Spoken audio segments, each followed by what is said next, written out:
Friends, நம்ம இப்போ பேசிக் software இன்ஸ்டாலேஷனை பற்றி பார்க்க போகிறோம்.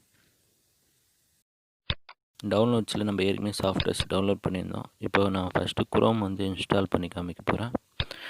இது online installer setup file. Internet இருந்தால் தான் இந்த குரோம் ப்ரௌசரை இன்ஸ்டால் பண்ண முடியும். ஆஃப்லைன் இப்போ வரதில்லை.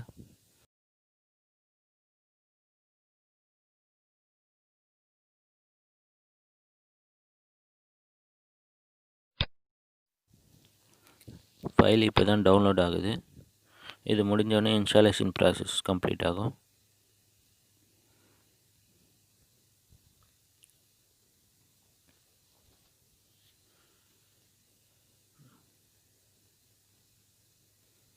பேசிக் சாஃப்ட்வேர் எப்படி டவுன்லோட் பண்ணுறதுன்னு முன்னாடி வீடியோவில் சொல்லியிருக்கேன். அதனோட வெப்சைட் லிங்க்கும் டிஸ்கிரிப்ஷனில் தந்திருக்கேன். பார்க்காதவங்க அதை பார்த்துக்குங்க.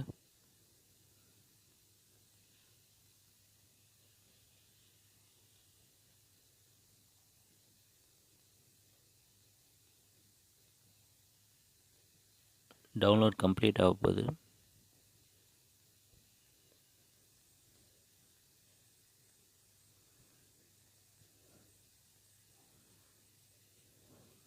இப்போ ஃபைல் இன்ஸ்டாலேஷன் ப்ராசஸ் ஸ்டார்ட் ஆகும்.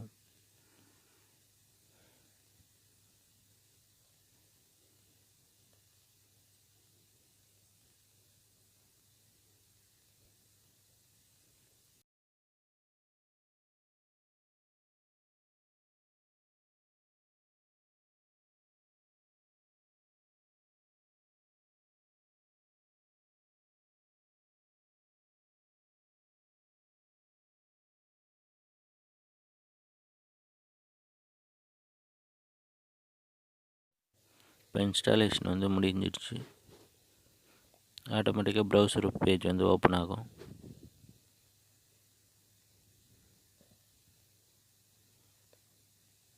கெட் ஸ்டார்டட்ன்றதை கிளிக் பண்ணிவிட்டு க்ளோஸ் பண்ணிவிடுங்க.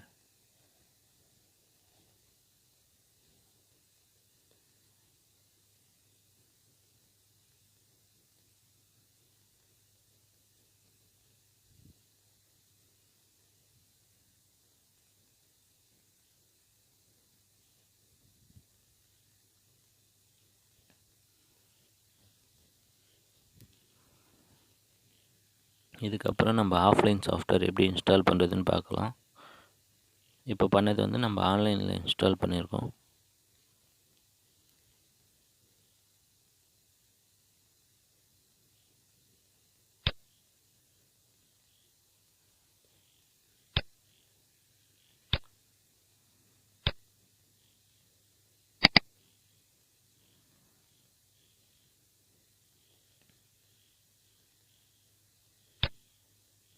கண்ட்ரோல் பேனலில் குரோம் இன்ஸ்டால் ஆனதை நம்ம போய் பார்க்க போகிறோம். Programme and futures. ஓகேங்களா, இவ்வளோ தான் ப்ரோக்ராம் இப்போ இன்ஸ்டால் ஆகிருக்கு.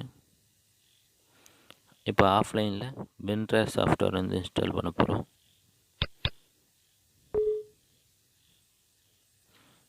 இன்ஸ்டாலேஷன் ரொம்ப கஷ்டம் கிடையாது. ஜஸ்ட்டு செட்டப் ஃபைலை டபுள் கிளிக் பண்ணிங்கன்னா போதும். அப்புறம் நெக்ஸ்ட்டுன்னு கொடுத்துட்டு ஃபினிஷ் கொடுத்தீங்கன்னா சாஃப்ட்வேர் இன்ஸ்டால் ஆகிடும். இப்போ விண்டர் அப்ளிகேஷன் கம்ப்ளீட் ஆகிடுச்சு. க்ளோஸ் பண்ணிவிட்டு இப்போ ரைட் கிளிக் பண்ணி ரெஃப்ரெஷ் கொடுத்தீங்கன்னா விண்டர் அப்ளிகேஷன் இன்ஸ்டால் ஆனது உங்களுக்கு தெரியும்.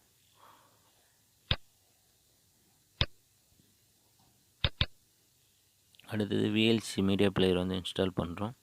இந்த மீடியா பிளேயர் பேசிக்காக இருக்கிற சிம்பிள் வீடியோ ஃபார்மேட்லேருந்து ஹெச்டி வீடியோ வரைக்கும் ஈஸியாக சப்போர்ட் பண்ணுன்னு சொன்னேன். அதனால் விஎல்சி மீடியா பிளேயரை இன்ஸ்டால் பண்ணுறோம். இப்போ இது வரைக்கும் நம்ம இன்ஸ்டால் பண்ணது சிங்கிள் செட்டப் ஃபைல் இருக்கிற அப்ளிகேஷன் சாஃப்ட்வேர். மல்டிபிள் ஃபைல்ஸ் இருக்கிற அப்ளிகேஷன் சாஃப்ட்வேரை எப்படி இன்ஸ்டால் பண்ணுறதுன்னு பார்க்கலாம். இப்போ விஎல்சி கம்ப்ளீட் ஆகிற ஸ்டேஜில் இருக்குது.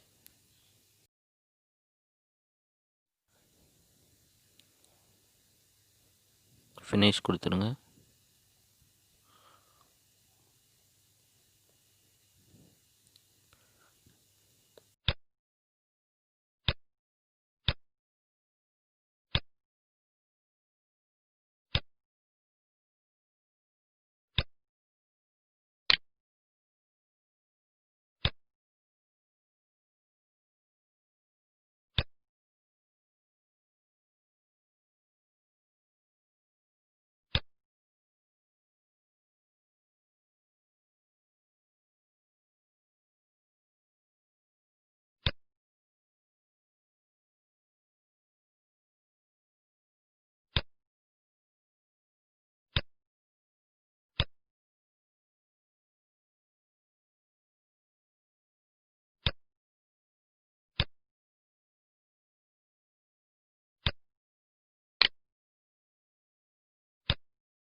நம்ம அடோப் ரீடர் இன்ஸ்டால் பண்ண போகிறோம்.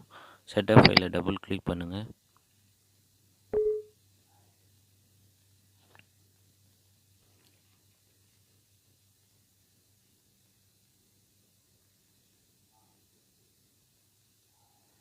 இந்த அடோப் ரீடர் வந்து ஆஃப்லைன் இன்ஸ்டாலர் ஃபைலு. இப்போ வந்து ஆஃப்லைன் இன்ஸ்டாலர் ஃபைலை வந்து ஸ்டாப் பண்ணிட்டாங்க. ஆன்லைனில் தான் நீங்கள் அப்டேட் பண்ணணும். சேம் தான், குரோம் ப்ரௌசர் எப்படி இன்ஸ்டால் பண்ணிங்களோ அதே மாதிரி ஆன்லைன் இன்ஸ்டாலரை டவுன்லோட் பண்ணி நீங்கள் ரன் பண்ணிங்கன்னா போதும். அடோப் ரீடர் வந்து இன்ஸ்டால் ஆகிடும். நெக்ஸ்ட்டு கொடுங்க.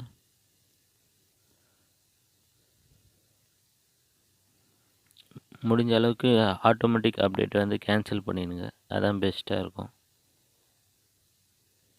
நான் மேனுவல் அப்டேட் கொடுத்து செலக்ட் பண்ணிவிட்டு இப்போ வந்து இன்ஸ்டால் பண்ணுறேன்.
இன்ஸ்டாலேஷன் கம்ப்ளீட் ஆகிடுச்சு.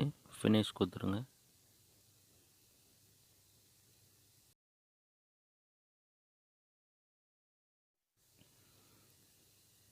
அடுத்தது நம்ம MS office application software install பண்ண போகிறோம். இது வந்து கொஞ்சம் பெரிய சாஃப்ட்வேர்ன்றதால மல்டிபிள் ஃபைல்ஸ் இருக்கும். அதில் செட்டப் இஎக்ஸ்ன்ற ஃபைலை மட்டும் நம்ம டபுள் கிளிக் பண்ணால் போதும், இன்ஸ்டாலேஷன் வந்து ஸ்டார்ட் ஆகிடும். ஃபஸ்ட்டு இந்த ஃபைல் வந்து பே சாஃப்ட்வேர், அதுக்காக ஆக்டிவேஷன் கீஸ் கொடுத்துருப்பாங்க. இது கிராக்டு கீ வந்து கிராக் பண்ணி கொடுத்துருக்காங்க. அந்த கீயை காப்பி பண்ணிக்கிறோம். செட்டப் ஃபைலை டபுள் கிளிக் பண்ணுறேன்.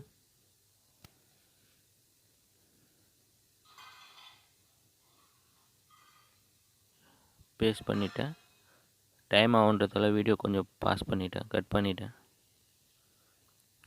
க்ளோஸ் கொடுத்துருங்க. இன்ஸ்டாலேஷன் முடிஞ்சிச்சு. இதுக்கு ஒரு 5 மினிட்ஸ் ஆகும் கம்ப்ளீட் ஆக.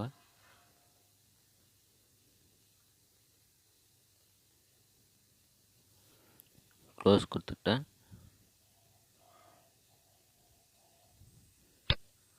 இப்போ ஸ்டார்ட்டில் போய்ட்டு எம்எஸ் ஆஃபீஸ் இன்ஸ்டாலேஷன் வந்து ஆல் ப்ரோக்ராம்ஸில் மைக்ரோசாஃப்ட் ஆஃபீஸ்ன்றதில் கிளிக் பண்ணுறேன். இதனோட ஐக்கானை வந்து டெஸ்க்டாப்பில் வைக்க போகிறேன். ஓகே, டெஸ்க்டாப்பில் வச்சாச்சு. எப்படி வச்சுன்றது தெரியலன்னா திரும்ப ஒரு டைம் பாருங்கள். அடுத்தது எம்எஸ் ஆஃபீஸோட ஒரு பேட்ச் ஃபைல் வந்து நம்ம இன்ஸ்டால் பண்ண போகிறோம். அதாவது வேர்ட் ஃபைல் வந்து நம்ம பிடிஎஃபாக சேவ் பண்ணுறதுக்காக இருக்கிற ஃபைல் இது. எம்எஸ் ஆஃபீஸ் 2007க்கு முன்னாடி வரைக்கும் பிடிஎஃபாக சேவ் பண்ண முடியாது. 10ல் இருந்து இப்போ வந்திருக்கிற லேட்டஸ்ட் வெர்ஷன் வரைக்கும் ஃபைல்ஸை டைரெக்டாக பிடிஎஃபாக சேவ் பண்ணுற மாதிரி கொடுத்துருக்காங்க. இது அடிஷ்னலாக அவங்க வந்து 7க்கு வேணுன்றதுக்காக எக்ஸ்ட்ரா ஃபியூச்சராக ஒரு செட்டப் ஃபைல் கொடுத்துருக்காங்க. அதில் சேவ் ஆஸ் பிடிஎஃப் டு எக்ஸ்பிஎக்ஸ்ன்ற ஃபைல் வந்து நீங்கள் நெட்டில் டைப் பண்ணிங்கனாலே உங்களுக்கு இந்த பேட்ச் ஃபைல் வந்து வந்துடும். இதை ரன் பண்ணி சேவ் பண்ணிட்டீங்கன்னா வேர்ட் டாக்குமெண்ட்டை டைரெக்டாக நீங்கள் பிடிஎஃப்பில் பண்ணுற மாதிரி சேவ் பண்ணுற மாதிரி இருக்கும்.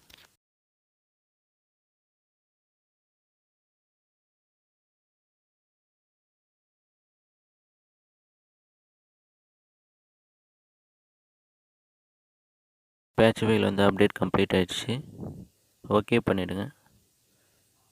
ஓகே ஃப்ரெண்ட்ஸ், நம்ம பேசிக் சாஃப்ட்வேர்ஸில் ஒரு 4 சாஃப்ட்வேர் மட்டும் இன்ஸ்டால் பண்ணி பார்த்துருக்கோம்.